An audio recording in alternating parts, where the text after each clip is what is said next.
time's up. Let's do this. We're in for a wild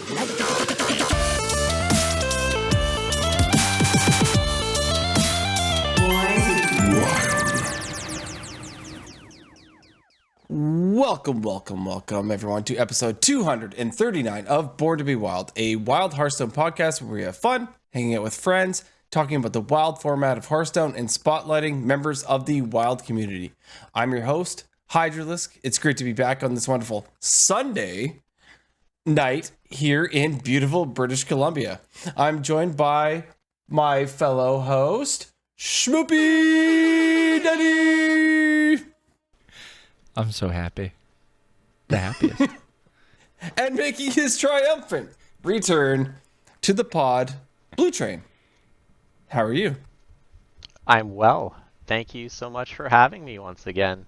I have to say, hearing the whole intro sequence in real time made me feel two things: nostalgia and appreciation that this is a far more professional production than what I presume to put on this channel a couple times a month. So bravo for keeping it polished and nostalgic. It's good. It's nice to be here. And we're very, very happy to have you. So for those of you joining us for the first time, welcome aboard. We record this podcast live every Friday evening, sometimes Sunday, which is this time, at twitch.tv/borntobewildhs. And the video version of this podcast is then posted to YouTube shortly thereafter. Audio versions are also distributed to all podcast apps. However you are watching, listening, or absorbing via osmosis this podcast today, thank you. Yes, you. Content plug, Schmoopydady. Before we get into the main topic of the show tonight, I'd like to say a quick thank you to the patrons of our show. Your support means the world to us. If you enjoy this content, please like, subscribe, and comment on this video on YouTube. Another simple way to support the show is to leave a review on your podcast platform of choice. If you're watching live on Twitch, we've got some awesome emotes that you can unlock by subscribing to the channel. This is free if you use Amazon Prime. And finally, if you'd like to support the show financially, you can join our Patreon for as little as $1 per month. We have some channels in the Discord that are unlocked by subscribing to the Patreon, where you can see the show come together each week. Check it out. If you'd like to interact with us personally, please join our Discord, a free and amazing online community of friends from all across the world who love talking about Wild Hearthstone. Links to all this stuff and more, including our merch, can be found on our website, which is www.borntobewildhs.com. Guest interview. Blue. So, for those of you who have joined us in the past, you most likely remember our good buddy Blutrane. We were talking about this before the show. Is probably been, other than Schmoopydady, who morphed from guest into actual host, you've probably been on the show more than anybody else. And even actually solo hosted the show by yourself. The only one. The only person to do this, like, I've never done it by myself. I've always had a guest on if no one else showed up. And I don't think Nate ever did it by himself. Actually, Craig did it by himself once. The very first episode, Craig did do alone, I believe. That's right. I forgot about that. Wow, that's a deep cut. Yeah. Yeah, so welcome back. Super happy to have you. So I just wanted to start off with, how have you been? I've been all right. Life is full of twists and turns, but just trying to slog my way through it every day. And more recently than not, I updated Hearthstone. I almost said reinstall. I never uninstalled it, but I haven't been keeping it up to date because it was rotation and new set looked pretty cool, and I knew that if I'd log in post-rotation, I'd get a lot of goodies, which I did. Yes. It was really fun. And yeah, I was greeted with a 5-star wild multiplier. Wow. You're amongst the salt, the taste, the spice. That's where Schmoopydady wishes he was. Sometimes they really do. Maybe not. I got matched up against some Blizzard bots, and then I got matched up against some, I'm sure, very creative deck builders that probably were not particularly happy to run into me. But by the time I hit platinum, it felt like 9x, 10x, like, everyone was playing what I assume is a competitive deck, maybe not optimized, and piloting it, reasonably competently. So I couldn't sleepwalk my way. I had to put some thought into it. So yeah, it just took a little bit longer to get up there. But I wasn't playing to climb. I was just playing to play. Although it's certainly What were you nice when playing? climbing happens. A variety of things. I played. I will be judged. I played some Libram Paladin. I was curious about that, and that was interesting. I played some Call to Arms Paladin, because this was before Corb kind of hit high legend with it. Did he hit rank 1? I don't remember what he hit. It was like top 5 or something. I think he stalled out at 2. He posted 5. He did get up to 2 with like a combination of the 2, and then. Yeah, so he posted that deck in his Twitter actually, 28 of the 30 cards that he played a couple weeks ago, and I was just going through his Discord to see what decks. So that was what I did to come back. So having no knowledge of what's what, I went to Corbett's Discord and looked at the channels to see the postings. I watched your video, Schmoopydady, that you posted when you hit Legend at the beginning of March. And I watched your stream a few times as well, just to kind of see what was going on. And it's funny because, the fact that you're kind of, outside of the 11x bounds, or you were when I was watching, was actually probably more predictive as to what I was going to face. And yeah, no, it was good. So my big fear was that there's a lot fewer resources than there once was. But I was happy to see that there was still some pretty quality content out there. Much of it coming from you, but there are some others as well. But it's not the landscape it was like 3-4 years ago. It's a lot quieter than it was, and that's a bit disappointing to see. I suppose it's not surprising, but. Yeah, it feels like, you're coming back to an echo of former greatness, but there's still enough Check there out Boogerworm.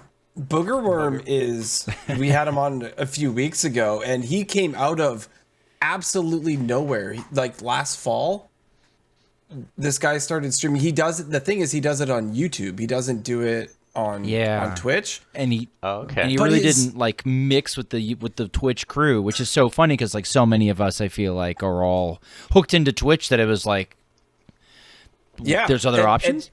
And he's already killing it. Like he gets hundreds, he gets thousands of live. He's around like usually like 100 150 people watching him, and then his videos get like 1,200-1,500 views on his wild decks that he's playing. Like he's doing quite well. He's just on the other side. Gotta skip over the pond. What kind of content is he kind of doing? Like spiky stuff, like ladder grinding? He's more of a meme lord. I'm trying to slip him some stuff. Druid people, like that kind of thing. He's a cruel human being. Watching him learn Draka on stream was cinema though, because like he was getting into the sequence and then he was progressively screwing up the same stage every single time and like bouncing an ETC an extra turn. So like he would do it, he'd realize he didn't have enough mana and he'd concede, and then he'd do it.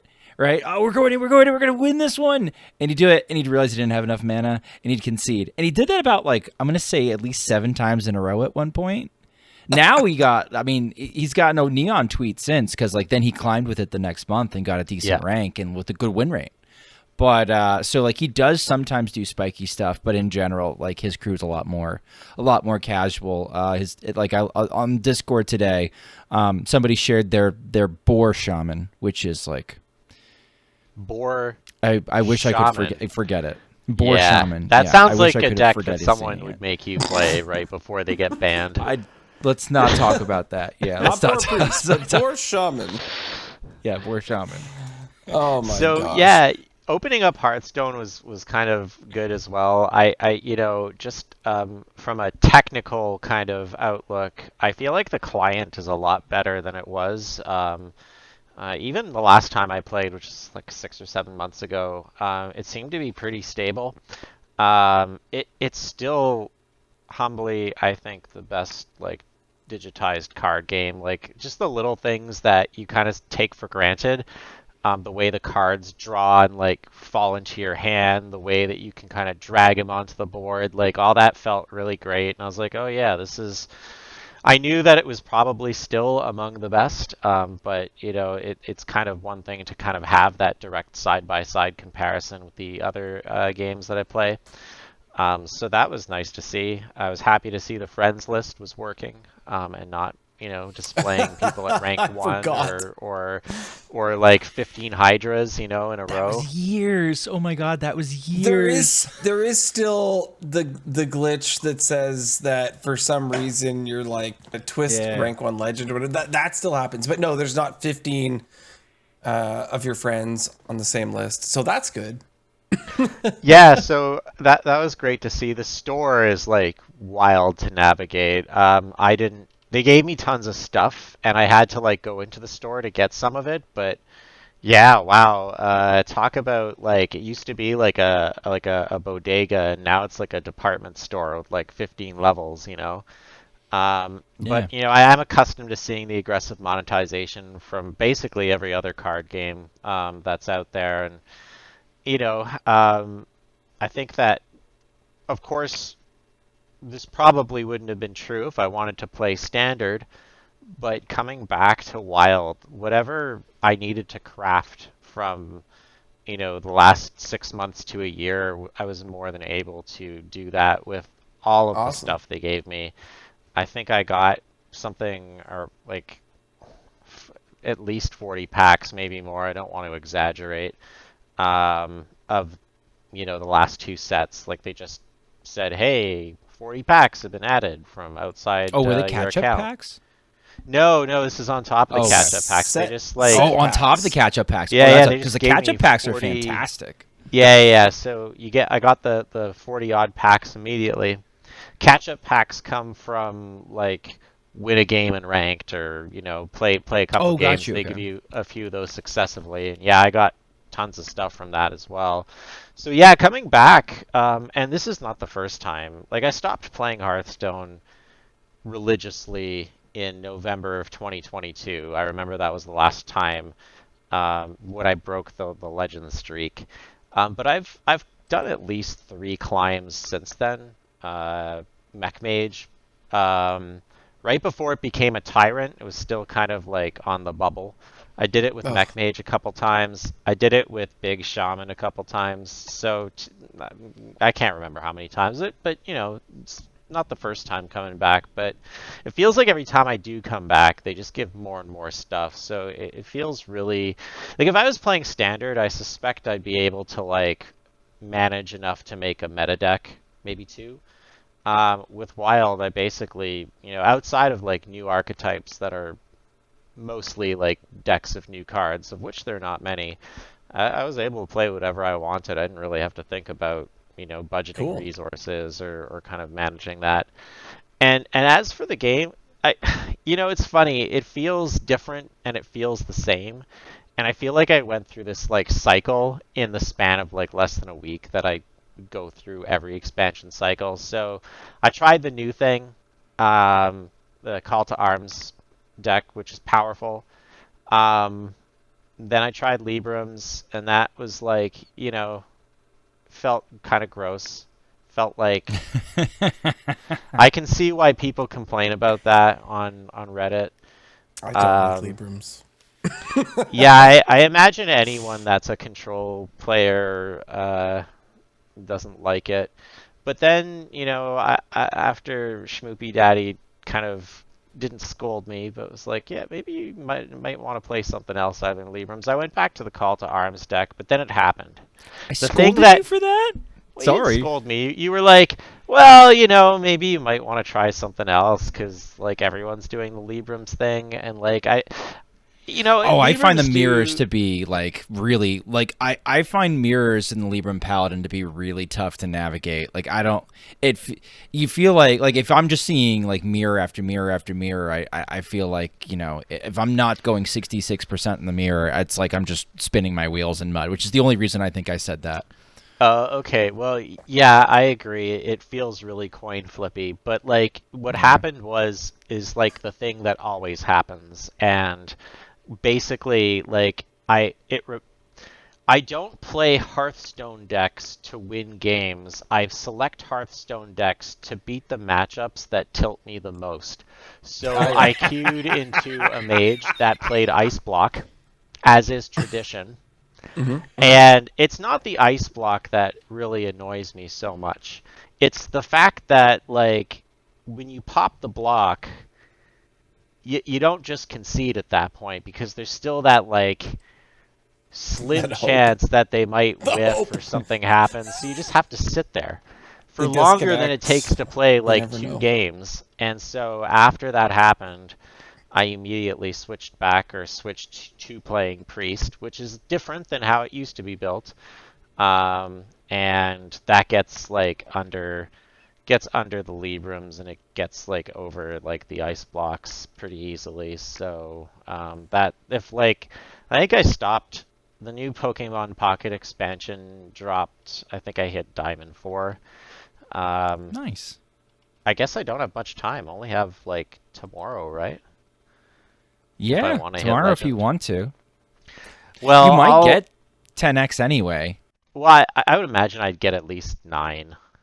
I mean, I But was playing Libram Paladin against like Chillwind Yetis and like feral spirits and then I realized that like oh they're bots whatever. But then I was queuing into humans playing these cards and I felt really really bad. So They're probably like, "Whoa, that's the coolest thing." yeah, I played an even shaman with Libram Paladin, and that's actually when I switched off. It felt so unfair. I bullied them off the board like turn 2, and it was just like you know. Even shaman, like people who are either new or stubborn, like they'll stay in 5 turns after it's over, and it's just like a really slow, agonizing like death. So yeah, I think the win rate's good. At least it felt pretty good. Um, but yeah, no, queuing in an ice block, I can't believe that's still a thing. And I love how the deck is now affectionately called Hostage Mage. But here's the yeah, thing. Like, as far as I'm concerned, every affectionately. incarnation of Ice Block Mage since, like, Mana Cyclone Giants, like the cool version that we all loved, they've all been Hostage Mage because they just hold you hostage while they Mazaki you or while they do like infinite time warps with birds, or what else did that deck do?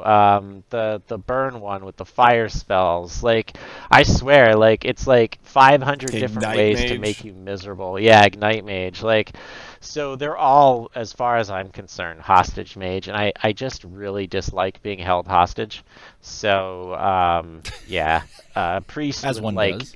the burn, the mind blasts, the acupunctures, the one that does 3 if it kills a minion. Like that deck's got burn, and it also has cult neophytes, which that you know annoys the deck's trying to stall you. So yeah, I basically am on that. I like the way that it's built. I'm playing a 30 card version. Everyone tells me the 40 card version is better. I don't doubt it, but I have this like irrational like dislike of running 40 cards. So I don't dispute that it's probably better, although I'm not sure I know why, but is there not an argument to be made that like if you're running 30 cards, you're more likely to run into your Void Touched Attendants, which are like by far your like most powerful thing you can do. Especially like I'm running that I net decked Soda, I think he tweeted a 30 card Shadow Priest deck, and it's got that like card that creates a temporary minion on the board, so you can like stack the Void Touched Attendants. Like, is there no like, is there like what is like so what do you get by running 40 that you wouldn't running 30 that makes it? I think for me, the 40 versions are better because of just the way that the wild meta has played out, with Renathal going back to XL, board removal being as efficient as ever. A lot of wild's aggro decks, quote unquote, are really taking a harder shift towards being less hyper aggro and being not as fast and being more built to sustain. I feel like the bodies on average you play in the XL version are like 3 and 4 health, and some of them are value cards. Like we top out with oh my god, what's the Priest Titan? Amathul. We top out with Amathul, and we've got value cards like Naren. We used to run Gorgon Zormu, which would be like Sounds 2 like mana build a aggro board is that's more going mid up. range. Well, that's the thing. It's like it's sort of like shifting back a little bit, and that's not the only quote unquote aggro deck that's sort of following this pattern. Libram Paladin with Libram of Divinity in a big way is sort of doing that. In fact, it's tough to call Libram Paladin an aggro deck because it's not really always getting the fastest start. I find that if you're equipping a weapon on 3. Your turn 1s and your turn 2s are not that impressive, and equipping a weapon is okay on 3, but you're basically passing 3 turns, and then, okay, what does your turn 4 look like? I think Call to Arms Paladin is sort of holding that off and bucking that trend because of Weblord.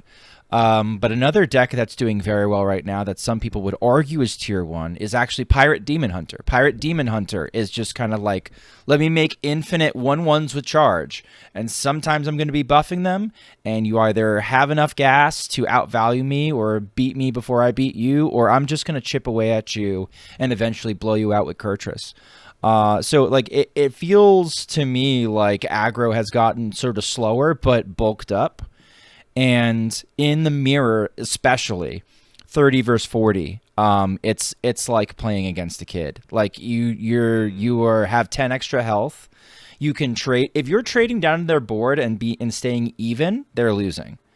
And so like you're running a race and you already have a head start, I feel like. And we also run some cards that like you don't see in the 30 list. Gyre Worms are fantastic. I keep them on the coin in the Shadow Priest mirror because I can forge on 2 and coin a 4/4 with lifesteal and deal 5 on 3, and it's what are you gonna do? Like you're probably trading at least 1 minion into me and wasting 2 mana hero powering or something. So those are the advantages for 40. I will say for 30, if you're in a pocket meta with mostly fast combo, 30's better. 30 looks a lot better at higher ranks when there's fewer people and you know exactly what you're playing against, and you can kind of target stuff like, okay, well, I know I'm going to see more Draka today. I know I'm going to see more, Barnes Druid. No one's playing Barnes Druid right now, but you get the idea. 30 would be a little bit better, I think, into Malygos Druid. To defend 30 as well, I believe, what did I end with last season? It was, 74, 73% Well, it works. The 30 list? To Legend. Yeah, it works. It's just I don't think it's as good. If you look at the stats as a whole, consistently XL Shadow Priest has been like 5% higher than Shadow Priest. It just has been, and it's been the difference in some cases between when it looked like the best deck in the format. 30 Shadow Priest was looking bottom of tier 2, almost tier 3-ish. Interesting. So would you say that it's like you gain a sizable advantage in the mirror, which is significant because it's a pretty common deck to queue into. Sounds like based on how you're describing it, it doesn't perform much worse into Libram Paladin, which is the other deck I see a lot. And then the other decks that I'm seeing less of this now since I'm north of Diamond 5, but like lots of jank value piles. That like it's like they sit there with like their belly up for like 3 turns and then they get like blown out by Void Touch Attendant and go on Reddit and say aggro's ruining the game.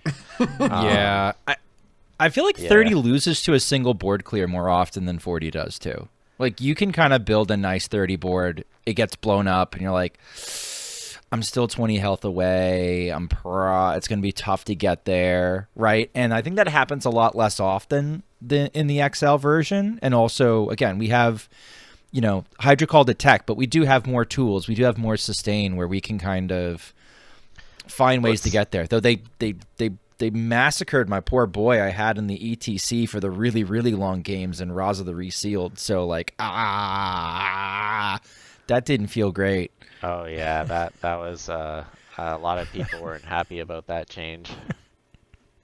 It's brutal. That's why I don't like the 40. It runs ETC, and I don't like ETC. I cut it. All irrational. No, I cut it now. You cut it? Maybe. I cut maybe that in Gorgonzormu for 2 Rowdy fans because people are like, "Oh yeah, Rowdy fan is back." So send me your 40, because I mean, at this point, I have nothing to lose by trying it. Because I feel like I'm gonna stick with this like game plan that lets me, you know, poke the ice block gamers. Because I dislike ice block. By the way, fun fact. Ashen Elemental. I don't. What is Ashen? Yes. Ashen Elemental. Oh, that's the where one they that draw a deals card? 2 damage. Yeah. So like on their turn, they'll draw a card and get 2 damage dealt to them, so it goes through block every single time. That's nice the blocking only reason. That's the only reason I like the 40 list. Is that card? It's pretty good. So far. It's a good card too. It's Corb's like it's core. Its stats are too good. It's good against anything that draws cards. Like if you're first deck that draws cards, it's great. Also or something. It's a anyway, it's big butts in the Void good. Touch deck. Like we want big butts in the Void Touch deck. If stuff is sticking around, like Ethereal Oracle got nerfed, and I put in Sing Along Buddies. Like I don't actually run Cult Neophyte in I think my list at all. But like I get it as an aggressively set. I just like having big stuff down because stuff that sticks around, like you were saying, Void Touch is the best thing you do. If stuff sticks around, then Void Touch is the best thing you do. Then if it's around for Void Touch, yay. Rowdy Fan is just like another card that's kind of in there. It's a 1. Is it a 1/4 or a 1/5? I forget what Rowdy Fan is at. But the extra attack is really cool. And the fact that, again, it's going to stick around and get to swing with Void Touched up works for me. I also played some Big Shaman also, but I've done that so many times that I wanted to try some of the new archetypes out. So, yeah, although Shadow Priest admittedly isn't new, building it with 40 to me feels kind of new. I do like Gyre Worms. The last time I played Hearthstone, 6 or 7 months ago, that was when Corb was like, hey, I think Gyre Worm might be good to include in Shadow Priest. This was before, I guess, 40 cards became the norm, and he was trying to get people to try it out so that he'd get some data on it, and I quite liked it, because it just does, it's just more burn, right? But burn on a body is always good, too. So, yeah, you know, sounds like there's some good stuff in 40. But anyways, yeah, coming back has always been a positive experience. If anything, it's so positive that I've almost like started to min-max it. I'll do like a month or 2, and then I'll take a protracted break, knowing that when I come back, I'll get the ticker tape parade and all the free I know people stuff do again. that too. Yeah, you might as well. That's a great way to interact with the game, and it's smart of them to be like, oh, well, we won't keep them all the time, but like we'll get them back. We'll get them back for a cycle. I'm so scared because they give you all the stuff to log back in, right? And you know how I used to play on like Asia and EU just as much as I played on NA, and I'm like, oh, if I log in there now, how much stuff will they give me? It'll be a lot, but then won't I get just sucked back in? No, right? log out and set a timer for 60 days. Yes, timer. This is the way. Put it on the put it on the watch. Timer for 60 days, but I may as well, right? It kind of makes sense at this point. Yeah, playing on 3 servers is a big commitment. I sometimes dabbled on EU, but I don't think I've touched that account in years. All right. Well, how about let's move on. Do you have any more questions, Schmoopydady, for Blutrane before we move on to our weeks? No, I mean, I guess I should. I guess I should ask because I don't get to consume his Snap content. How is Snap going for you? Not so great, because my life circumstance has changed such that I can't afford it. Okay. It is not a cheap game, and yeah, I've had to go kind of free to play, and it does not take kindly to those who are free to play.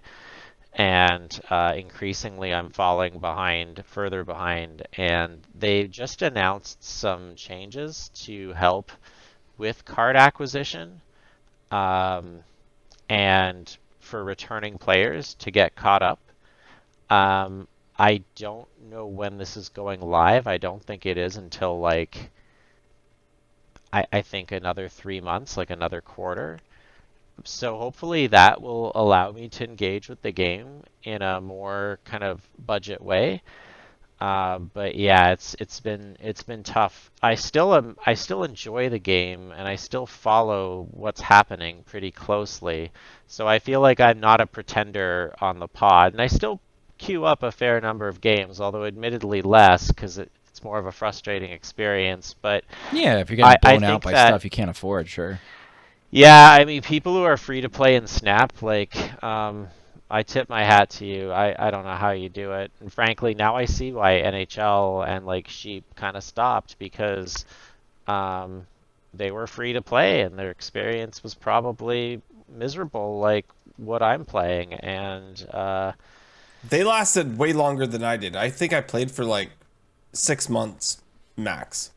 yeah, so the game's good. Like I think that like I've always enjoyed the game, even though like sometimes the balance decisions drive me nuts. That's card gaming. There's some things about their active balance that there's pros and cons. But yeah, not being able to keep up with the drip releases has been really problematic. And so yeah, I've been playing a lot less, but I've been playing a lot of Pokemon TCG Pocket. I'm a big Pokemon fan. And the game's fun. I know that before the show started, you were telling me, Shmubi, that you haven't been logging in because you just feel like it's work.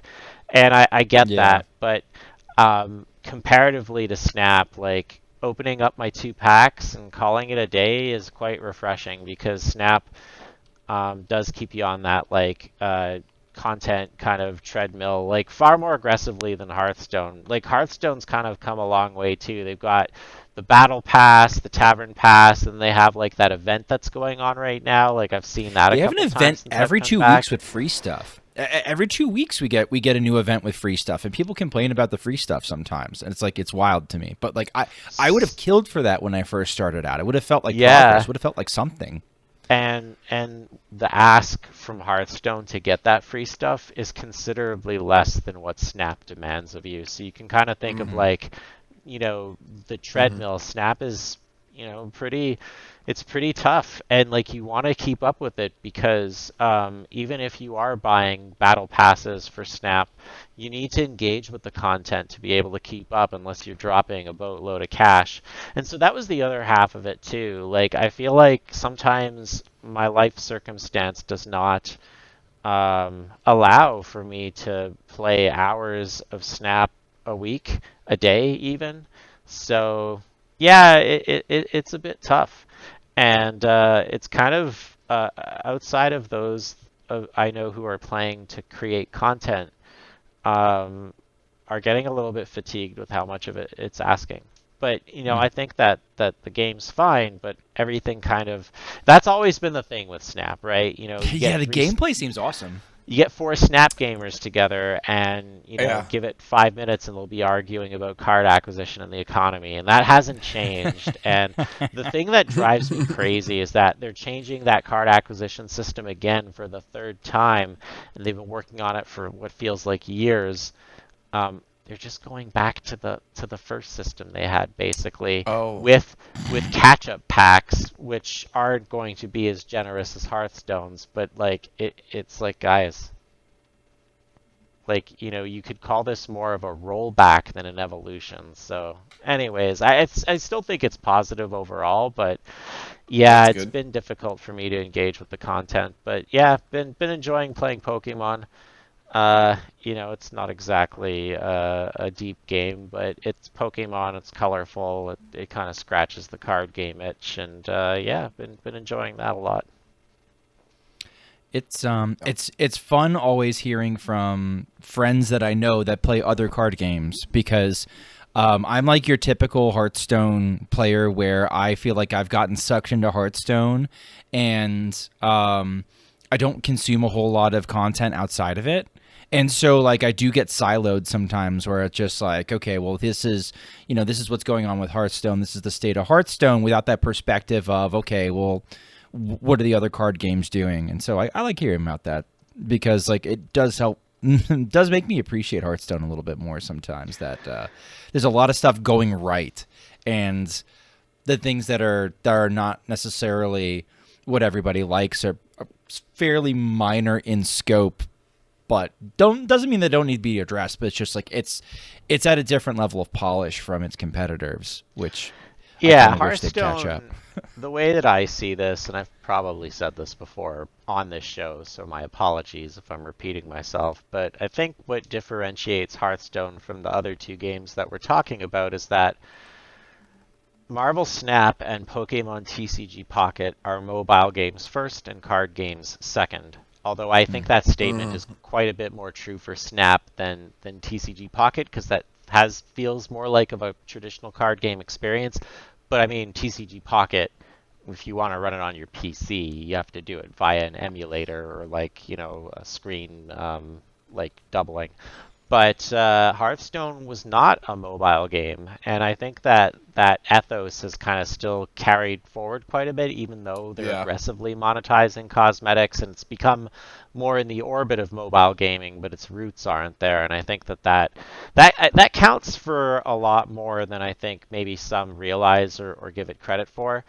And then when I make this statement, some people say, "Oh, Blue, what about Magic the Gathering?" And well, that's just Magic the Gathering. That's in a whole world onto itself of problematic like monetization and brand issues. So yeah, no, I mean, like, it is definitely Hearthstone is still, especially Wild, does feel like a pretty free to play space, especially if you kind of, you didn't dust your old cards and kind of left your collection intact when you Never took a break. dust. Yeah, never dust. A lot of cards that like you see play in some of these decks, they're old, and I'm like, oh yeah, I have these. Okay, great. Like, Sometimes they're buffed. yeah. Sometimes they're like sometimes they're just like they finally have found their niche. Like we've been like right now there's an actual deck that people play where they unironically run a Holo Technician. And it's like, what the hell's a Holo Technician? Like, you got to look the card up. But Hydra has no clue. He's like, he is not That's why I not was sure laughing. whatsoever. Yeah, I know. But arena mains will know Holo Technician. Like, like some of these like arena cards like get their day to shine on ladder in constructed for a hot moment. It is bizarre.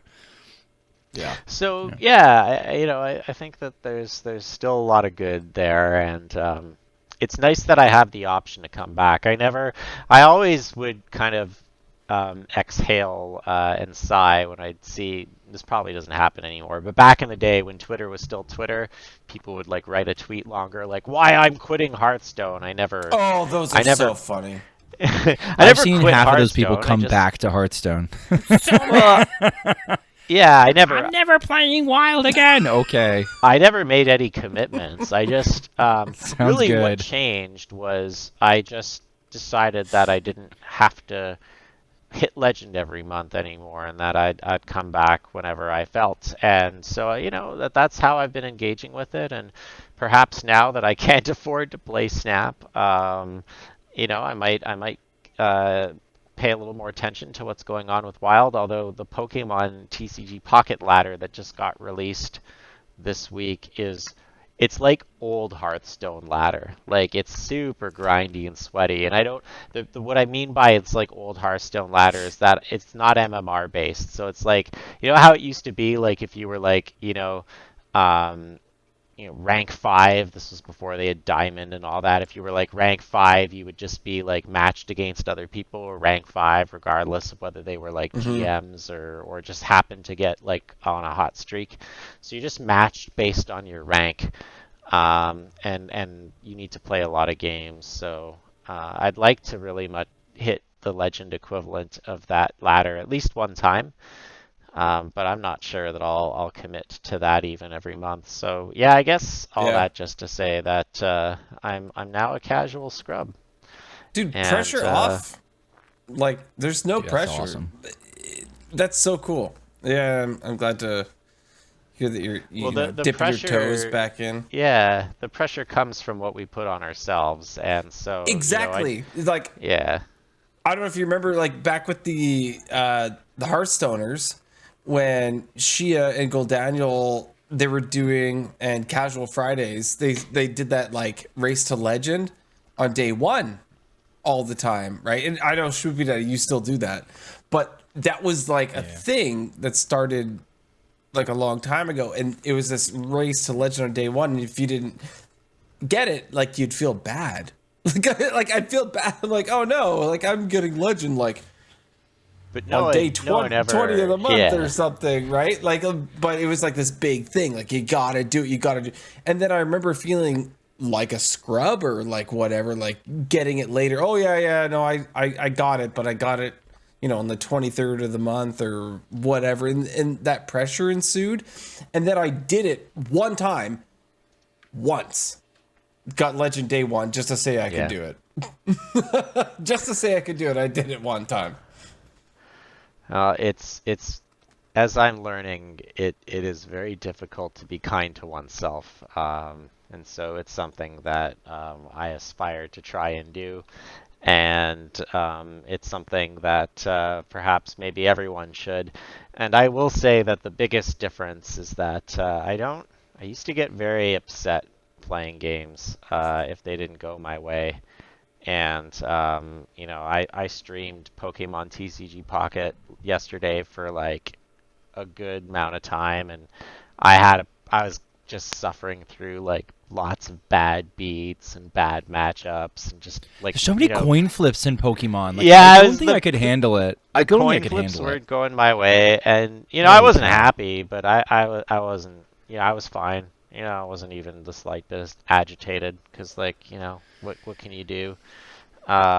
It's so easy to say, but it's been a bit of a journey. So it's hard to be kind to yourself, and so not putting pressure on yourself for something that's so arbitrary as getting a number next to your name in a video game is one of those things. But for many of us, myself included, like the dual nature of man is that part of me still is like, oh, you should be higher rank now than you are, and it's almost like a battle, like the proverbial angel and devil on your shoulders having that bickering match. So yeah, I'm probably gonna finish this month at Diamond 4 because I don't think I'll have time to really play tomorrow, and that's all right. Well, if that's an appropriate place to stop, Hydra, how was your week? Oh my gosh! So I finally finished it. Last week I was complaining that I didn't finish my stinking book before the end of the week. You know how that is for me. I don't know why that's a thing, but I ended up finishing Insomnia by Stephen King. I think I talked about it for like a month, but I haven't had as much, like time to actually get through a book as I did before. So I finished it. It was amazing. If anybody loves the Dark Tower series, I told Sheep this, he has to read it. And then I'm on to Rose Matter by Stephen King. So at this point, like I started off back in 1974 with Stephen King books, and I'm now at 1994. So I'm at 20 years worth of his books. And I am now into Rose Matter. It starts off ridiculously intense. I'm a little slow this year on like getting through my books, not as much as last year. I don't know if I'll hit the what does Sheep say? He wanted me to get 44 last year. Well, I could read 44 books. I don't He's know. gonna say 55 this year, I think. Sheep's very, very encouraging me of how many books I can read per year. It's my fault for saying how many books I'm gonna read. You're gonna have to cut out Hearthstone time for books if you keep this up. You're just gonna have an audiobook constantly playing in your ear at all times. Basically. This Friday, so we moved the show to Sunday this week. And that was kind of my fault. So apologies to anybody listening. So every year, Mrs. Hydra does this thing. It's this spring break event where she does this thing annually where she does challenges or a scavenger hunt or like whatever it is, and you have to complete these minute to win it's or whatever it is, and then you slowly open like gifts once you complete a task sort of thing. Have you either of you two ever watched the show Taskmaster before? No. Okay, well, anybody listening, if you've ever watched Taskmaster, this year it was focused on Taskmaster. And we did it based on that this year, and it was we played for like 4 to 6 hours, like somewhere in the middle of that, of all these funny things that you need to do, like minute to win it games or whatever. One of the funny ones was my wife came up with this task of you have 30 seconds. How many things can you put in your pants? That was one of the tasks. So my son runs to his room and he grabs like this box of pencil crayons, right? And he's like, just like opens his pants and pours all the pencil crayons in. And then grabs a bunch of like socks from his drawer and throwing them in.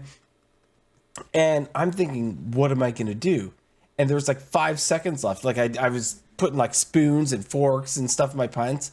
And then I went and I grabbed a bag of oats and I just opened it and I poured the entire bag of oats into my pants. I think you win.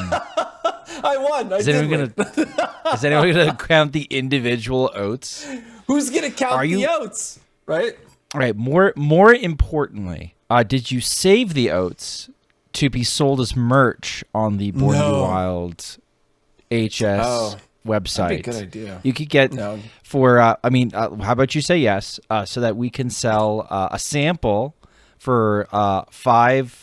I don't know if you don't want to make it $5 American or Canadian. I don't know what the merch store is. Anyway, for $5, you too can own some of Hydra's pants oats. Sow your wild oats by acquiring some of Hydra's oats. That's perfect. Sad God, sound. Sheep would have leapt on that in a minute. I'm glad that you picked that up, Blutrane. That one would have gone past me. Yeah, no, it was so fun. That was one of the games. That was one of 25 different tasks that we had. And so my son, he gets like a gift for each one when we do it. I blame my wife. This has escalated every year for the last 10 years since she started it. So this year we started off smaller. Like the first gift was like a t-shirt.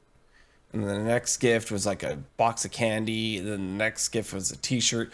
But in the end, his final gift this time, it's been ridiculous in the past. He's gotten, one time it was a gaming PC. Like it's gone so over the top, it's crazy. But this time his final gift was a season's pass for Cypress Mountain. The gold pass. So he's got an unlimited season's pass for snowboarding next year at Cypress, which Blutrane knows where that is. It's in our neck of the woods. And so he is over the moon about it. So that's super cool. We had so much fun to the point where we had to cancel the show because we just kept playing and having like a good family time. I felt so bad. I was like, by the way, guys, I'm having fun with my family. Might have to duck guys, out. it was it was fine. That was fun. Yeah. And I got to do a rare Grumpy Friday stream where I almost banned like 3 people. So it was a good time. It was a really good time. Well, that's cool, Only but not 3. cool. Only 3. Yeah, I know. Yeah, I get to ban people. Only It's 3. So fun. Anyway, so then I'll touch on it only quickly, but Warcraft Rumble, they introduced the Lich King, and there's this whole like Ice Crown Citadel event that's going on that is super fun. Like there's a normal version of the raid, there is a heroic, and then there's a mythic version of the raid, and it's very, very difficult, and it's really cool because we've been waiting for the Lich King in the game, and you can unlock it early and level it up early and everything. They were very generous with being able to level up your character. So once you unlock the Lich King, Blutrane, did you play what's it called, Mercenaries much? Yeah, I'm still kind of bitter about it. Yeah, so it's like that. So you have to level up the character, right? Yeah. I already hit the max with it, free to play, with the way that you could grind it. So they're very generous with, if you were good, I guess, at the game and strategic about it, you could max it out. So that was cool. And then I played way too much standard in the last week, to the point where What were you I'm playing? closer. I'm this stupid imbue priest. It's so fun. The one with like 36% win rate on HS It's Guru. very. I'm at diamond. Hold on. I'm at like diamond 4 or something with it. I don't know. I'd have to check. But yeah, no. It may be bad, but it is fun. So I kept playing it. I don't know why. We had fun with the live stream. When it was one of the most fun. It was one of the most fun decks, I think, during the theory crafting event. And literally, I spent the least amount of time on it.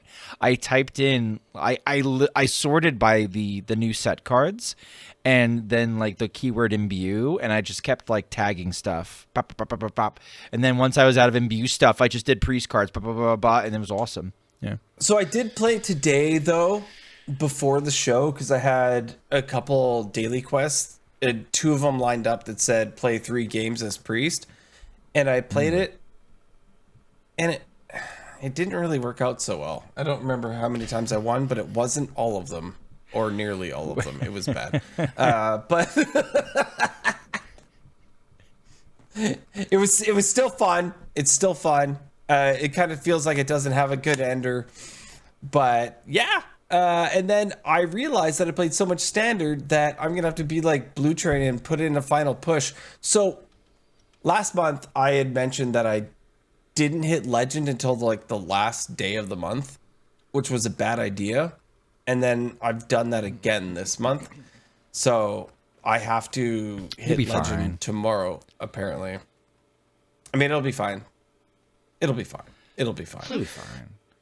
But yeah, that's basically been my week, really. Blutrane, anything interesting in your last week?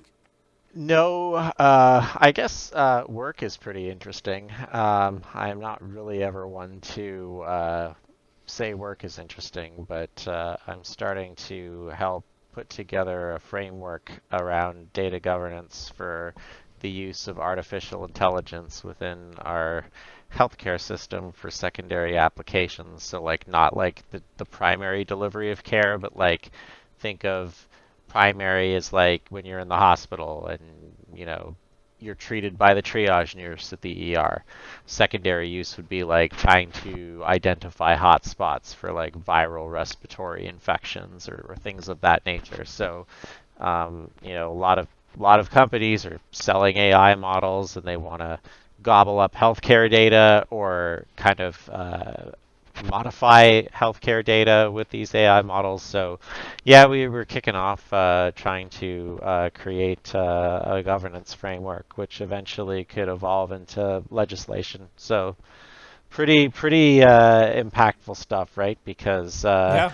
For example, in the 100%. United Kingdom, they're using artificial intelligence to read like X-rays. They're all going to be verified by radiologists, but they're like kind of letting it loose, right? And so that's kind of scary. So yeah, work's been kind of intense with that. Hence why I don't have a whole lot of gaming time, but feels like I'm doing something, or I'm doing, but I am part of something important. So yeah, that was my non-Hearthstone card gaming interesting thing this week. That's nice. Schmoopydady, how was your week? Well, today was my daughter's family birthday party. It wasn't necessarily her birthday, nor was it the week of her birthday, but this is when we could have her birthday party with all my family. And so we had our birthday party today with immediate family, grandparents. My aunt came, their cousins, and most of my weekend was me getting the house in order to host them. My wife, does maybe 80% of the work as far as the cooking and telling me what I need to clean and how I should probably clean it. And yes, sweep the floor, then mop them. Yes, I understand that it's two different processes, both involve a stick, but they are very important. And so, I was on that. I even canceled my stream last night because I was like, I really need to buckle down and do this. We got it all set up. It was Tinkerbell themed. My daughter wanted to be dressed as Tinkerbell at 9 a.m. She wasn't going to see company until 2 p.m. So who could have foreseen that in 30 minutes she would get sick of her wings and her shoes that were just slightly too big. And so she rage quit that. But she kept the bun for a while. She kept the Tink bun for a long time. And we got a really cute picture of us trying to eat the cupcakes with homemade frosting. Homemade cupcakes with homemade frosting that my wife made. She piled the frosting really high, and so whenever anybody tried to take a serious bite of it, you got some right underneath their nose on their upper lip. And my daughter's usually oblivious in that region anyway, but I got a really good one too. So we got a good dual picture of us. So that was real sweet. So I'd say a successful day. A successful party, and the house is clean for a while until my kids trash it later. Along those lines, my daughter got Barbie furniture for the house that my wife picked up. My wife found her old Barbie house on the corner of a street on her way home from work, which she works in sort of a rural area. Someone was giving it away. Someone was working on for sale. Yeah. Take it. And so she's like, "Oh my God, that's my house. That's the house I used to have." So instead of spending literally hundreds of dollars getting a new one, my wife got her old one. It's in fine condition. But it didn't have any furniture that came with it. My daughter was upset that it didn't have a toilet. And so one of the gifts that we got was a Barbie toilet. So now there's a Barbie toilet, but also a table and a dinette set that came with the table, and all the forks and the spoons and stuff I'm going to step on from now until the end of eternity. I swear to God. I have to. I'm going to lose my stuffing. It'll hurt. It'll be worse than a Lego. So that was fun, and also seals my impending doom. Oops, I'm almost 11x. I have been I was playing a little bit off stream. I haven't streamed for a few days now. Not that long. I streamed on Friday. Regardless, I off stream. I was I'm 11. I'm 1K, 1,100. I guess I'll play a little bit of this Hunter deck. I had a Hunter quest, so I played some of KVLT and Hyperion's kind of token secret Hunter, and I just was slapping people. I got up to 300-400 ranks. I think I had queued up to 560. So oops, I'm almost 11x. The line I find comes down a lot. especially on the month where an expansion drops, because you had a bunch of people that are all sort of playing the expansion at the same time. And for whatever reason, I've heard how to explain it, but it basically helps bring the line down. So like somewhere around like rank 700 might get you 11x. I'm at like 760 right now. I'm probably just outside of it. I don't know if I want it. I don't know if I want 11x or if I want to get 10x and then just slap noobs around with like Odin Warrior or something like that and just sort of try to counter Q the 10x meta. I'm not sure where I want to go with that. Yes, Hydra. Oh, I was just going to mention that Blutrane used to coach me on that before, because I used to be at like a 10x meta, and Blue, if you remember, you would be like, this is what you can play, but when you're at 11x, it's like a whole new ball game. And I used to think like, yeah, maybe, but I think you're totally right. Like once you hit that 11x, it's a totally different ball game. I think when you're in that like upper echelon, that 0.1% of the 1%, there's certain decks that are just not attractive to people who are in that kind of space, even if they're powerful. So you kind of see the axis kind of tilts more towards, I was gonna say greed, but that's not necessarily fair because the mages keep them in check. But yeah, it does feel a bit, the rock paper scissors dynamic feels a little bit different. Honestly, it feels like it's tighter. There's less options, right? And it's nice kind of not having to really worry about that sort of thing. But yeah, generally you'll see less aggro until someone like super spiky realizes that and then starts punishing people with aggro. So yeah, there's a lot more of that. Like there's fewer players too, so you hear people talk about pocket metas a lot, and this is like probably like when you're kind of north of, well, back when I was more frequent in Legend, like if you were north of 100 or 150, that's when that term might start to make sense. Since then, there was like a big influx and exodus of players because of the China server.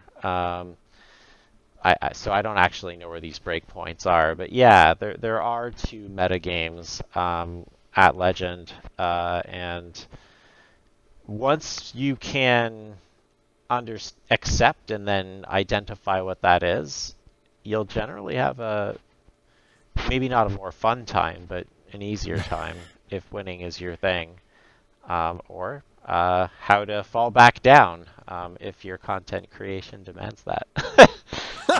Yeah, it's like a double-edged sword. I always like hitting Legend day one of the month if I can help it. It's going to be this May. It will be 3 years of missing only 1 month of day one. Yeah, Legend. you missed one only.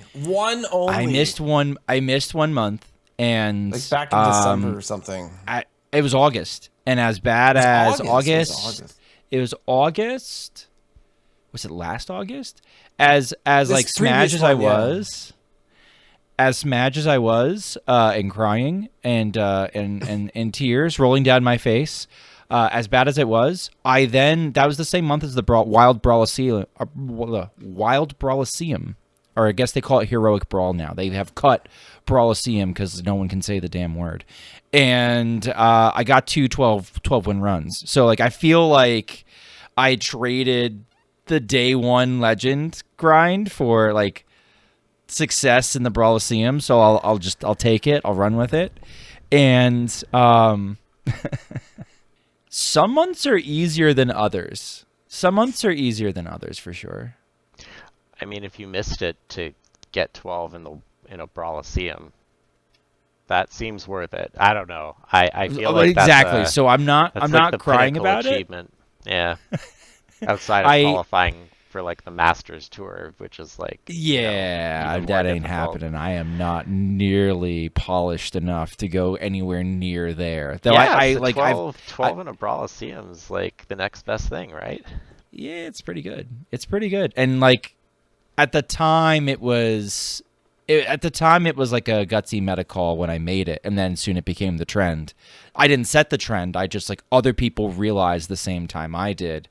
A really cool Skipper Odin Warrior list came out of China that was extra large. Nobody had tried an extra large list, and then I had tested it and been like, "Oh, this is actually like kind of gas. This is actually really fun." You not only got 12 wins in a Brawlocene, you did it with the Warrior class. Yes, I did it with Warrior twice. Okay, you're not allowed to like beat yourself up for missing day one legend. Like you played the We useless do cool class things in Warrior now. That would Schmoopydady is an Odin abuser, so what he does is alright. he picks on people with Odin So- Warrior.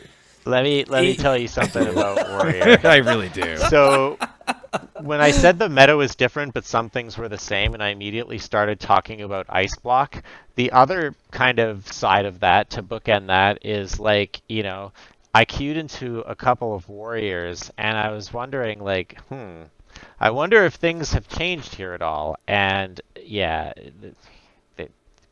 if people are doing cool things with Warrior, I have not experienced it firsthand. I think in my rec, I'd have to check my HS replay, but I don't think I've dropped a game against Warrior. In fairness, that's a very small sample size, also because no one plays Warrior. Because who's playing Warrior? Probably for the same reason. I think even Warrior is pretty good, right? It got a lot of its toys back from the reverts. Like 4 mana Sanitize is stupid, to the point where I actually think the dicey matchup that good players would look at like the Libram Paladin and say, how does even Warrior beat Libram Paladin? And actually is pretty close to even, if not, I'm going to say slightly favored in the even Warrior's favor, just because of like safety glasses, 0 mana gain 6 mana into Sanitize, like not counting when Sanitize is even like, forged, or I've been able to build up more than just 6 armor. It does sort of even that matchup a bit. So that's given me hope. Like last time even Warrior was playable, so was Odin Warrior, but Odin Warrior was kind of better and more flexible. So I'm hoping that no one's playing it and I can just sort of run with it. And I think I'd have a better chance with it in the 10x meta than I think the 11x meta, because 11x is, like you said, a lot less aggro. I'd be playing into more combo, and really Odin Warrior is like a control combo, but I'm a really, really slow combo. So I wouldn't have more fun there. To play Warrior? What's that? Pirate Warrior? Unnerf Raid the Docks. Unnerf Raid the Docks. Let's go. It would probably even be like terrible at this point, but can you imagine like the shrieks and howls from like the bowels of Reddit if Raid the Docks got It'd be reverted? glorious. Like, It'd be glorious. When Pirate Warrior was still a thing before Raid the Docks, because it got nerfed multiple times, but at its peak, it was basically like you'd get Rakara online turn 5 pretty consistently. And when I look at like what the other decks are doing by turn 5, I don't actually think it would be like it will be good enough against like the piles and the jank, which is the types of individuals that will be upset. They're the same people that are upset about Libram Paladin. I think Libram Paladin is a lot more more of an offender than Pirate Warrior was. It almost and feels there's it's parallels easy to pilot. too, right? Like like Libram of Divinity, like just like kind of being like this infinite. Oh, I'm gonna buff by 3/3 every turn, 3/3 every turn. I'm gonna keep making a threat every turn. It's the same sort of like sustain that Raid the Docks used to provide, as far as like the Juggernaut as a value engine. Have you ever had one of those quests that just says like play this many pirates or win 3 games with Warrior? And well, I never had the 3 games with Warrior, but yes, sorry. Anyway, Pick some other class, not Warrior. Dude, reroll. You just no. When that happens, I just go Raid the Docks and then type in pirate, and then you play and you actually win, which is hilarious. I think it was a few months ago. I posted in the Born to Be Wild Discord. I went like 7-0 with Raid the Docks at like 10x, which was so funny because like no one's maybe expecting it. I don't know, or maybe my 10x isn't as good as an 11x, obviously, but it actually still works, depending on the meta, obviously. But like, it's not horrible. I They will thought never Pirate under- Anything was Yeah. favored into Libram Paladin for a while. I'm not so sure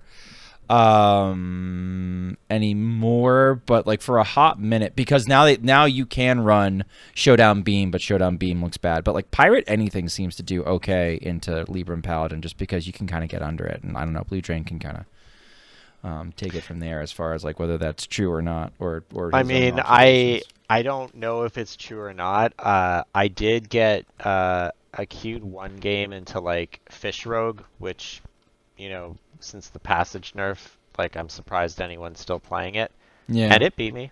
I mean, Yeah. it's one game, but I mean, it felt like, it still like got on, made a whitish pirate board on one, like, "Arr, pirates away!" You get the 3 pirates, and then Yar. Swordfish came out on curve, and yeah, the only way I think Yeah, you beat that is if you kind of like get Attendant into like another discount into the Naga, and then you kind of just pop off. But that seems like pretty ambitious. So yeah, I could see Yeah, it. it's tough. That's why Shadow Priest feels like a pretty tough matchup also, because it feels like Shadow Priest, regardless of how you run it, feels like it inherited that role of like the honest aggro gatekeeper, and so that's the other reason why. I didn't want to lose to Ice Block, but I also didn't want to. I want to have a good shot into Libram Paladin, because now I'm at that Diamond 5 to Legend bottleneck. It feels like every second or third game is Libram Paladin, and I feel like the Priest does pretty well to get under it. You said it earlier in the show. I think like it has a pretty like unimpressive start. Like, what's your optimal like line? Like, the 1-3 Dire Mole into 2-2. into Coin Sword, or if you're on the play, like the 2-2 that draws a Libram, but then you won't get the spell burst because it gets like immediately taken out. Like, it kind of, the turn 2 feels really like, Tier 2 feels bad. yeah. I mean, if I have a hand where like I know I can like play a 0 cost card, like I'd rather just hit the hero power button on 2, which is like, I mean, God, hitting the Silver Hand recruit thing in 2025. By the way, Feels bad, right? Feels yeah, bad. but it was cool, because now when you press the Silver Hand recruit button, the token it generates, it's not the same like vanilla one. It kind of summons different ones every game, and that was really cool. That's new. I don't know when they did that, but that put a smile on my face. There's a lot of tokens, and they all have different voice lines like and different art. a year and a half ago, maybe something like that. Oh, Something yeah? like that. Yeah. Around this time, I Yeah. feel like. But it's like, oh, that's cool, except it's a 1/1 that does nothing, and that feels bad. So yeah, I could see pirate, or maybe that Demon Hunter pirate. I didn't see anyone play Well, yeah, that, exactly. but- No, exactly. Pirate Demon Hunter absolutely would take advantage of that. It helps they can also run like silences and stuff. But yeah, no, like Pirate Anything, I think can get under Libram Paladin, which is kind of funny, because So you could make like maybe Pirate you can Mage read the docs and then, right? goof Like, around. raid the docs might. I would just play no raid the docs personally, but you could. Well, what's the point? You might as Because- well play another. There's beat Libram You Paladin. just gotta play all the other. You need a one mana pirate. But I was like a denier that Pirate Rogue was dead, and both Schmoopydady and Sheep told me like forever you need to stop playing that deck, and I was like, it's working. I'm gonna keep doing it, and like I don't know if it was like my pocket meta, but I played it forever, and then I eventually was like, fine.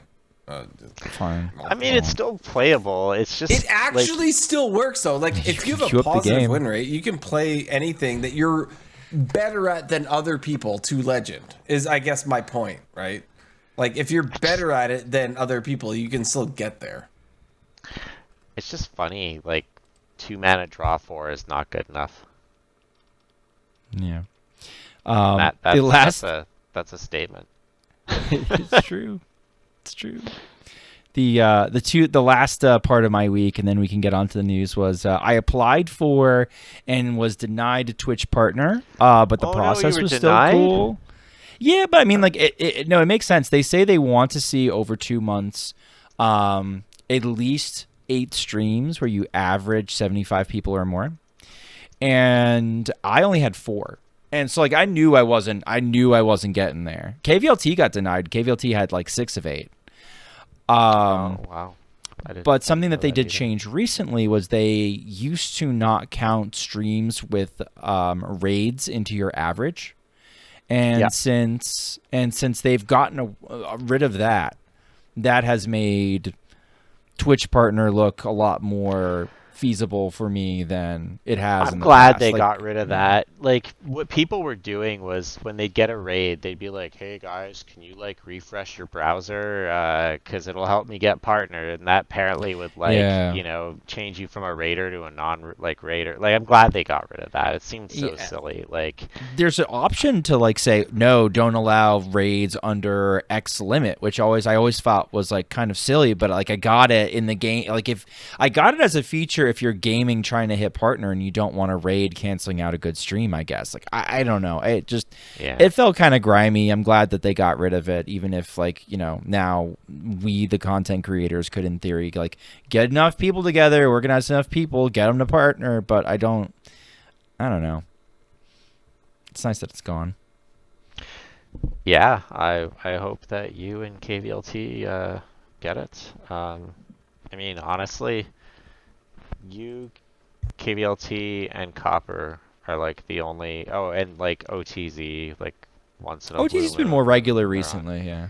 Yeah, those are the only streams that I watch for Hearthstone. For gameplay, I still try to pop in here. I usually am lurking most Fridays. I see you pop up. But yeah, it's like you kind of. I mean, you guys are great streamers, but I mean, you're also, for Wild, one of the few. So like, you kind of have a bit of that rallying effect, and so I mean, it doesn't really. I guess you get better sponsorship opportunities if your partner, like Zombies, has been kind of sharing with me. Zombies Go Nom Nom. Hearthstone Mercenaries content creator that went to Marvel Snap recently got partner, and really, besides getting better sponsorships, like, and the check mark next to your name, there's not a whole lot of, like, you don't start getting like more money from like Twitch, like, so. But I mean, it's just a nice milestone. But I just like having a check mark, which honestly. Feels good, right? Yeah, like the check mark feels good. Cheap buzz, cheap dopamine drip. All right. Well, this one is dedicated to you, Blue. Welcome to the news. The news is so good. Hey, at least it's your voice and not an AI, so I'll take it. It's true. It is not an AI. I did that myself. My favorite is when that first happened, Nate lost his crap. He he laughed so hard. It's pretty funny. All right. Yeah. All right. So we've got a couple things, right? So Play Hearthstone posted that they were rolling out a server-side hotfix 32.0.2 to address some of the issues that you as a community have reported.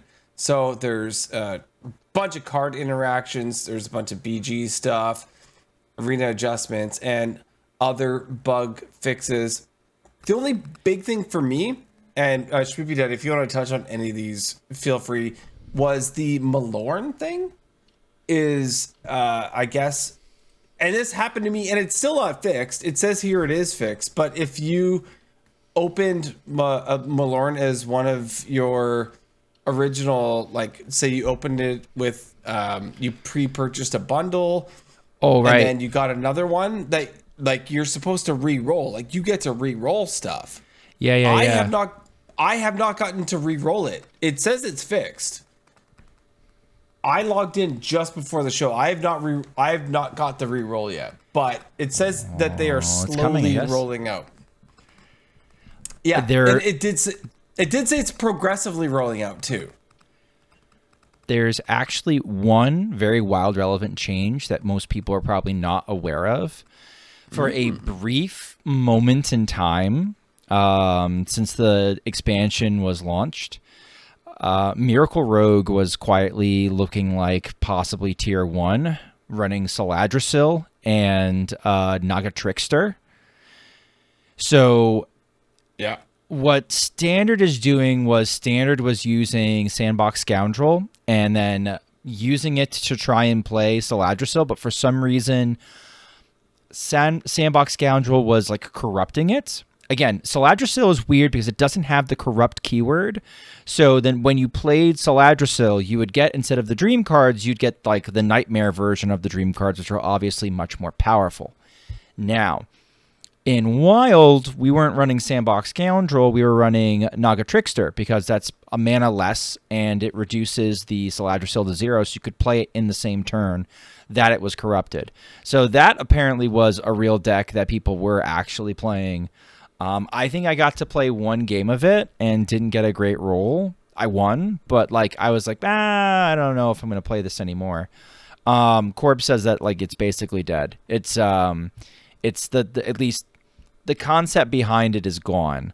But you can still play like Naga Trickster and then like something goofy like a 1-mana card like Cutlass or something like that. That's either a minion or a weapon so that you can corrupt the Saladrasil, and then you could do the same funny that you were doing. So that was, I think, oh god, and the Saraza the resealed. Oh, that's just a text change. Now, like I that's basically that's basically it. But like sneaky, like we actually had a tier 1-esque rogue deck. That's a weird. Like, I don't. It's such a weird meta to do meta reports for. This is where like Tempo Storm would be kind of a mess, and people would be screaming at them every 5 minutes. It's just it's so wide. It's so wide open, and like you can. Someone that actually we missed, I think, when we were mentioning resources earlier, Pyramid Head on Reddit, whose decks I frequently get and bellyache about, or love, or hate myself for loving. All the emotions in between. He started doing these very measured deck report lists where he looks at HS Guru data and then attaches the highest win rate deck to each list. And I find like the tier lists he come up with and how he writes it up is very measured. It's the deck lists he then attaches. He goes strictly for the best win rate, not for anything else. He just goes straight by the data. And like, do not drink and HS Guru, because there is some like crazy stuff on there that has an inflated win rate for whatever reason, or like a Chinese meta streamer streamed it and now it's got a bunch of data and like the data's like kind of okay, or it looks funky. Like I don't, the best win rate list for Reno Druid for a long time did not have Aviana in it because the person who initially posted the list did not have her crafted. And so like people are fighting with me that Aviana is not a necessary craft for Reno Druid when pretty much the entire win cons are all like, well, you could do Aviana, Bran, or a refresh, and then you spam Astlors, or you spam Dragons, or you like half of the win cons involve Aviana in one way, shape, or form. I'm like, guys, this is mental. What are you talking about? And unfortunately, I lost that list a couple times on stream, and I could tell because it had some weird inclusions that were very telltale. But like stuff like that happens all the time on HS Guru. So I think that's one thing where he falls a little short is he doesn't critically look at the lists, but I don't know, they're pretty close. I did see that that post on Reddit that you're talking about. I thought it was quite well written as well. I did click on the HS Guru links, and the list's kind of a lot of one-ups, a lot of weird kind of considerations. I think China leans on it a little bit, and you get some of the strange one-ofs and like untested builds, and sometimes they work, but they look like hell on paper. But from a macro perspective, I thought it was good information because these are the kinds of things. This is the type of information that I would innately have just by engaging with Wild Hearthstone frequently that I don't. So I feel like actually that kind of content helps kind of come back a little bit because it gives you a better sense as to what the macro looks like. And if you want to play one of those decks, yeah, I think that you can probably get a more refined list. But yeah, it's just nice to see people, engaging with Wild Hearthstone still. It's kind of amazing that they still do. Although, in fairness, for a format that's had its ups and downs, maybe it's just because I've been away for some time. But it doesn't feel that bad right now. It's been a lot worse. It's fun. It's fun. It's wide open, and like there's a lot of variety and weird stuff to do, and like that gets kind of showcased a little bit later. It's been so much worse in the past.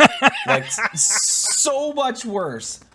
Like, I think that right now is probably the best time it's been in, like, 3 years, in my opinion. Nathria? I feel like it's the best since Nathria. I really like Nathria. Once we got rid of Big Rogue.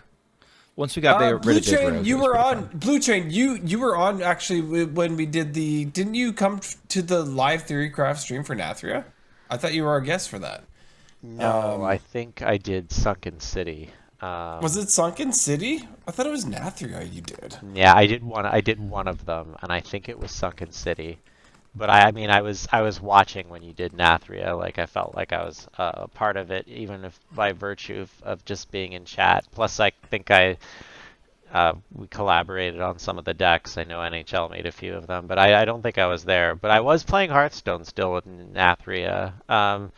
November 2022 is when I basically stopped playing every month, and that was basically right before the Nathria mini set? Or right after? I don't remember. But yeah, Nathria was fine. I remember I stopped in November just because, yeah, I don't even remember why, honestly. Just Ben Brode got you. No, I stopped playing, oh, maybe it was Snap. I can't remember when I started. That might have been right around the time I started. It doesn't matter. That was like going on 3 years almost, so who can keep track? I can't even keep track of what's happened last week. Yeah. Getting old is it's tough business. This is true.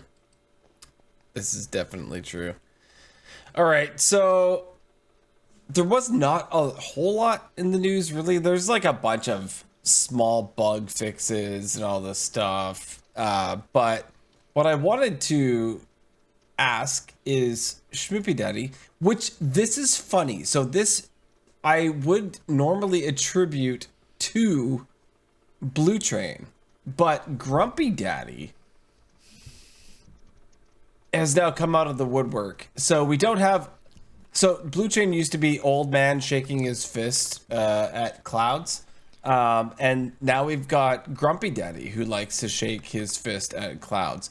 But for the the sake of what we used to have, I think I do have an image of this. Here we go. So if you take a look at the screen, this is old man yells at card. Yeah, this was a Nate Wolf special. This one is great.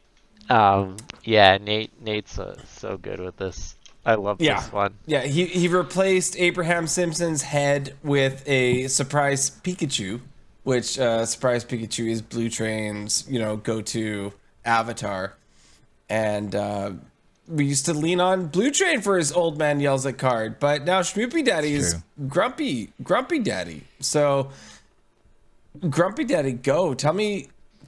So I guess what I want to say is this set, from what I can tell, is not helpful to Wild at all.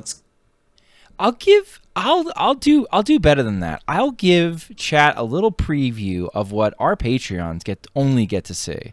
And that is on in discussion topic. It's a locked channel in our Discord. I messaged at 12:21 a.m. my time. These cards suck.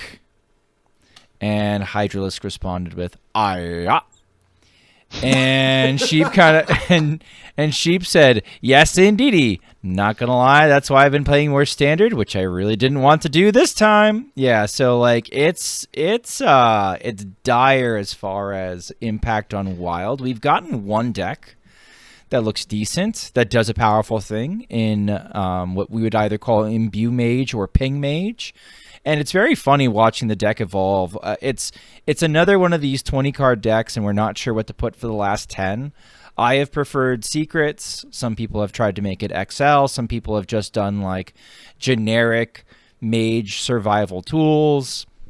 Not really sure where people are landing on it, but it is a very funny punish aggro deck where if the game isn't over by turn 6, it's like, well, I could die from here because I've got a full board. What people are doing is the hero power for Imbue Mage, you're ramping up the damage, and it's an arcane missiles. It sprays around amongst all enemies.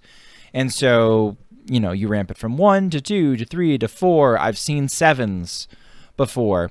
And if the opponent has a nice wide board, you can drop down a Reckless Apprentice, and for each minion on the board, your Reckless Apprentice triggers your hero power, which again, if it's dealing 7 damage sprayed about amongst all enemies, and then you're triggering that 7 times, it's a lot of damage.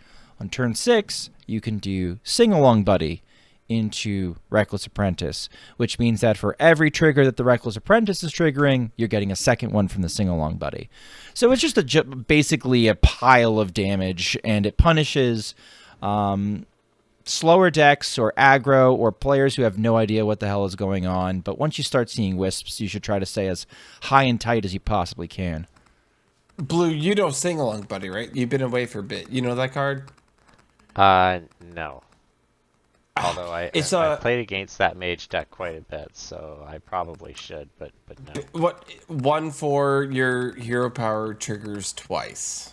Okay, yeah. So it's gross.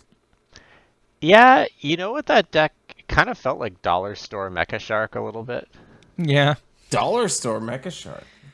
Well, I mean, that card was so busted in its kind of prime, right? So, I mean, but it kind of feels the same thing. It's doing a lot of random damage, it kind of clears the board, and then the deck can kind of lean in. But I never really felt too scared about it. And I was playing more board-centric or aggressive decks. You get under it probably usually. Was not refined, so yeah. No. And that's the thing. It's like it needs there's a lot of space for it improving, but right now I think it's probably just sort of a noob killer. It's going to be like a high tier 3, low tier 2 noob killer. I'm already seeing people start to complain about it, but mostly because it's punishing. It's punishing. It's punishing you for building a board and not ending the game before turn 6, in some cases. I don't know. It's not. I don't think it's very good, but you could totally hit legend with it. QB is a very good European player. Basically took it from like no bonus to top 200 over a couple days, and is going to get a list posted soon. So keep your eye open for that, for when he makes that Blue Sky, whatever they do on Blue Sky, or the tweet on the thing they no longer call Twitter. But that'll get posted, and you'll get to see a little bit more of a refined list from somebody who like, you can play with the deck, but it's like the only new thing to do. There's a couple of meme crap combos, playing Agamam, the Voodoo Pig or whatever for Warlock multiple times with Glinda or some other, assorted dog water way of getting it out. There's some other bad decks that I'd rather not talk about I've had to play over the past couple days, especially the first day. This was the most disappointing first day ever for me. If you've got a bad deck idea, you have to make Schmoopydady play it. Don't. I go to Schmoopy for my deck ideas, so I don't really. Besides, no. That's the reverse of what you're supposed to do. You're supposed to give him bad deck ideas, and then make him play it on stream and make him miserable. That's the fun part. Yeah, I make bad song requests. I'll let everyone else make the bad deck requests because there's no shortage of them. What about The only other thing that I saw from the new expansion, whilst I was climbing, was that dragon that allows you to get more mana crystals. It triggers The at the new- beginning of the Oh, game. sure. There's a The new Shaman Ysera? OTK deck. Yeah, new Yeah. Ysera. There's a Shaman Yeah. OTK deck that plays Murmur, which reduces all your Battlecry minions to 1 mana, which, if you can cheat out Ysera, you find a way to basically shutter block Ysera, and then you're just printing mana to do whatever you want for the rest of the game. People are playing her in greed piles to exceed the 10 mana limit, but she's really not very good in that role. Especially, I find she's particularly punishing for a pile to run her into, let's say, Druid, where it's like, well, I didn't have Guff, but now you're playing Guff for me, and I can exceed that 10 mana limit. Thank you very much for that. There's a lot of punishment there. She has brought back Astral Communion Druid, which is like, this is one of the things like, you can hit Legend with Astral Communion Druid.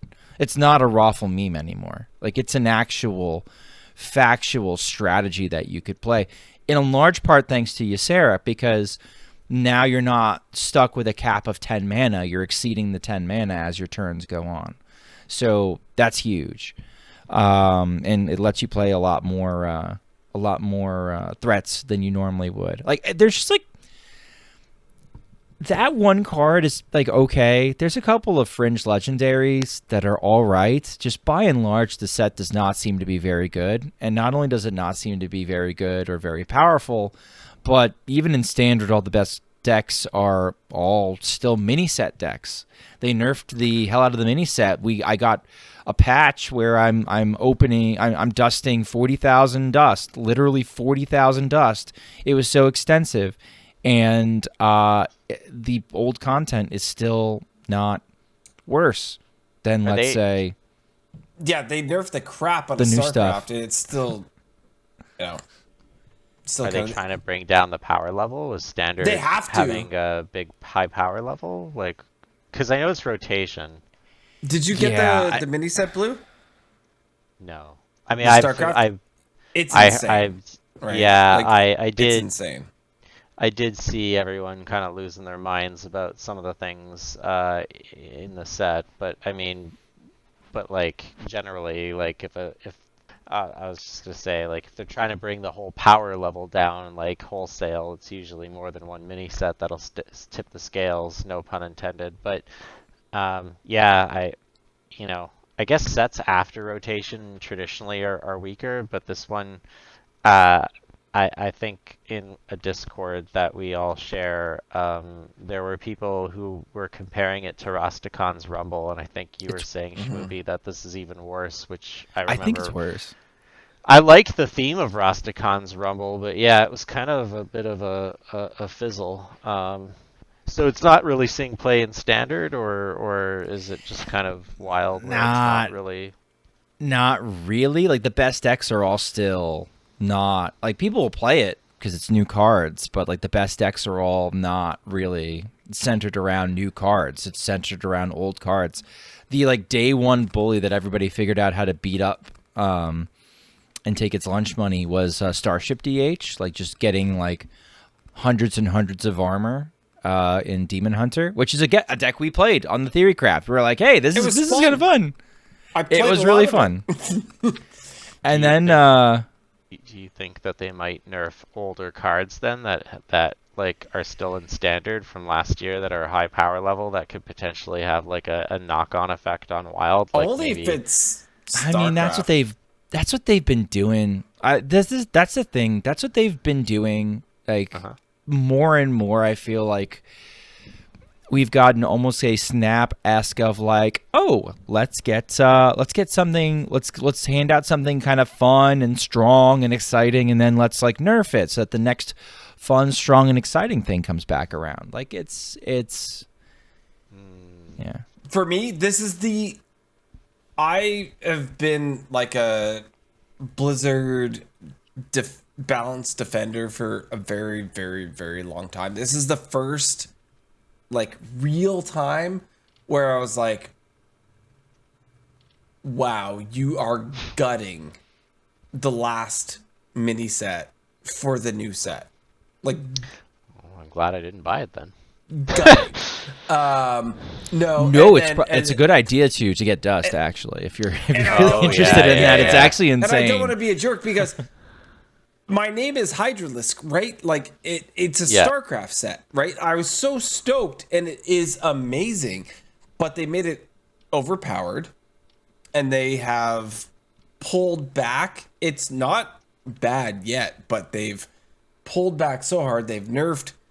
If you go and look at the list, it's ridiculous of what they've done to everything. And it was kind of one of those things like, sorry, Hat, if you're listening, but like you put this on a pedestal as being amazing, and then it's like, oh well, now let's pull it back this, not even like a little bit, like let's pull it back as hard as we can after, you spent your money on it. And that one, to me, as someone who has a StarCraft screen name since 1998, that one hurt. Like, I've had a BNet account since 1998, and like that one hurt, or like it, because of StarCraft.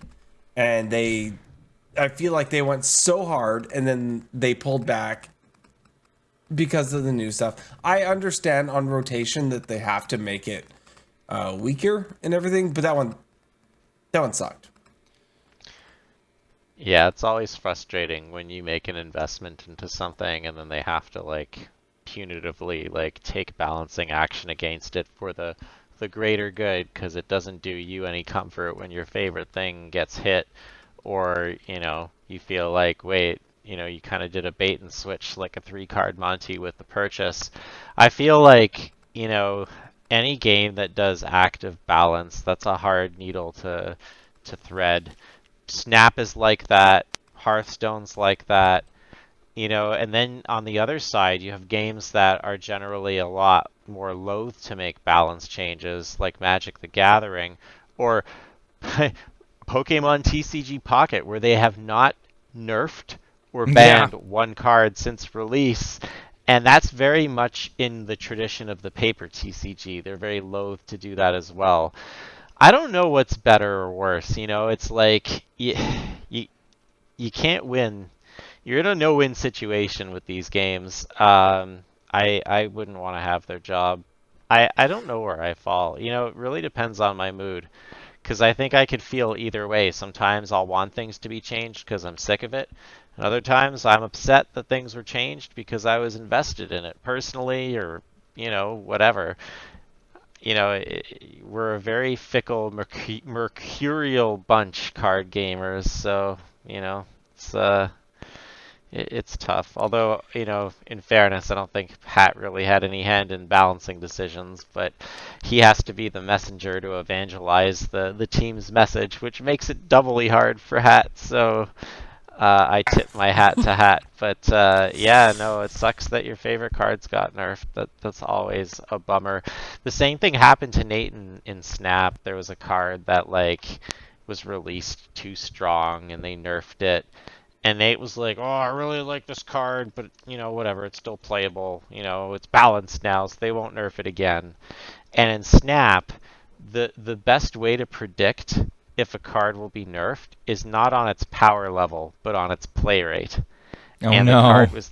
The card was still seeing a lot of play, and they gutted it. And Nate's not over it. Doom 2099, and like Doctor Doom.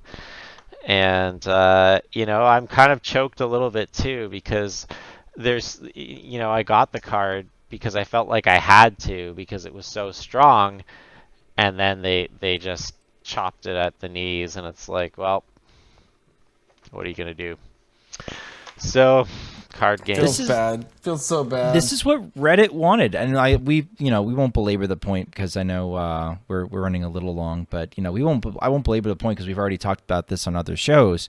But you can speak to this. I feel like something that was really enlightening. Someone said to me once, it's like, it's not that the devs don't listen in Hearthstone. It's like the devs actually, if anything, listen too much.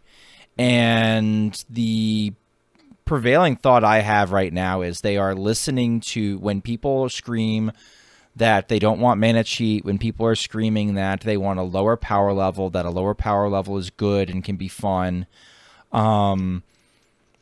They're listening to that, and so they're dialing back the power level. Standard has the step power level in standard, and the lethals from hands has been unpopular for at least maybe they perceive it's been unpopular for at least a year. I know I've heard complaints about it at least a year, maybe a year plus.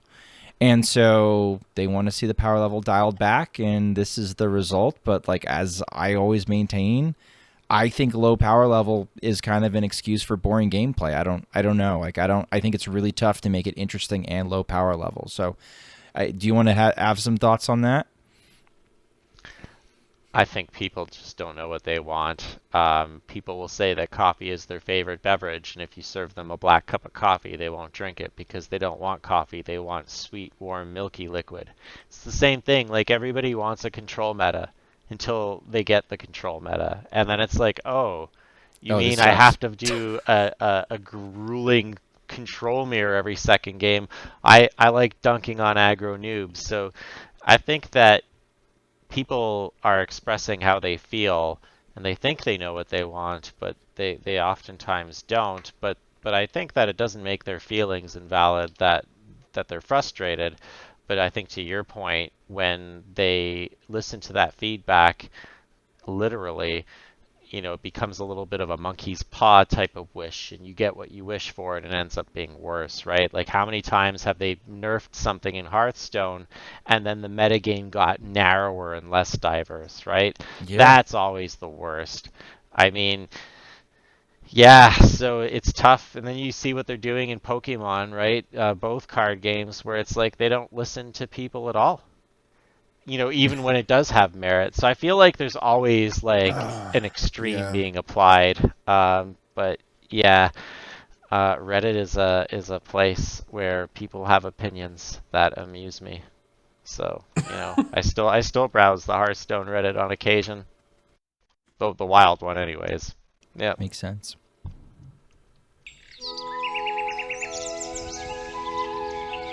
Unrelated Advice with special guest of the week. Well, that special guest is Blutrane. So I don't mean to, I guess, seclude or like not have other people fully involved with this question, but Blutrane and I happen to live quite close to each other, right? So we live in the Vancouver area, and I happen to have a decent view outside of my window where I can see all these mountains. And sometimes I look out at them and I'm wondering, like, what mountain is that? How do I find out, like, the history behind it? Like, where do I go? And I've met up with Blutrane. We've gone out. We've had some food together and stuff like that. He's been here a lot longer than me. I know that you're from the east coast of Canada, a little more than I am. I was only up in Winnipeg. You were Quebec, right? I was in Montreal. Yeah. Quebec. Montreal. Yeah. So for me, born and raised, the landscape is like, I'm in awe living in the Lower Mainland in British Columbia, and I look out my window and I don't know which mountain is which one. How do I, other than Google Maps, like, what's my best way of figuring out who do I talk to? How do I figure out my local area, like my local mountains, my local geography? How do I know the history? Well, I have been here longer than you, Hydra, but I have not been a very good person about exploring my surroundings.